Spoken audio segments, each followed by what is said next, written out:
সুদ 3 মাস অন্তর দেওয়া হলে বার্ষিক 20% হারে 16,000 টাকার 9 মাসের সুদ কত টাকা হবে? দেখো সুদ দিয়েছে কত, 3 মাস অন্তর দিচ্ছে, মানে 1 বছরকে 1 বছর 12 মাস, তাই 12 মাসকে 4 দিয়ে ভাগ করে 3 মাস অন্তর সুদ দিচ্ছে। তাহলে এই 3 মাস অন্তর যদি সুদ দেয় তাহলে এই 9 মাসে কতবার সুদ দেবে? 3 বার। তাহলে এইবার এই যে 4 দিয়ে ভাগ করেছে, তাহলে আমরা এই কি করবো, এই পার্সেন্টটাকেও 4 দিয়ে ভাগ করে দেবো, তাহলে কত হবে? অবশ্যই 5%। তাহলে 5% মানে কি এইভাবে লিখতে পারি, অর্থাৎ 1/20, তাহলে 20 টাকা যদি আসল হয় 1 টাকা সুদ হবে, তাহলে সুদ আসলে 21 টাকা। অর্থাৎ আমি এইভাবে লিখতেই পারি যে 20 টাকায় সুদ আসল হবে 21 টাকা।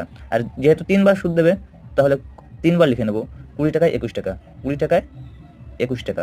এবার এইগুলো যদি গুণ করি তাহলে 20 গুণ 20 গুণ 20 হবে 8,000, আর এখানে হবে এই 3টে গুণ করলে 9,261। এবার আমাদের আসল কত? আসল তো 16,000, দেখো ঠিক এর দ্বিগুণ, অর্থাৎ 16,000। তাহলে এখানেও কি হবে?